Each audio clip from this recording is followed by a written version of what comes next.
Welcome to ASA Skill School. I'm Coach Travis. Today we're going to go over a little more advanced dribbling exercises. You only need two things, a basketball and one tennis ball. First exercise, I treat this more as a warm-up. All you want to do is get to your dribbling stance, knees bent, and place the tennis ball down, and then pick it back up. Do that 10 times. Put the tennis ball down, pick it back up. We're going a little more advanced. Tennis ball in your left hand, you take one bounce and snatch. Keep going, one bounce, snatch. If you want a little more of a challenge, throw the tennis ball down harder. Work on your weak hand. Left hand, one bounce, snatch.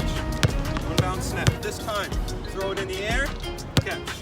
Up, catch. Focus on your tennis ball, up, catch. Up, catch. Up, catch. This is for the more advanced dribblers. Bounce the tennis ball, change hands, and catch. Bounce the tennis ball, change hands, and catch. Practice about each exercise about 10 times each. I hope to see you soon. Remember, the more you practice, the better you will get.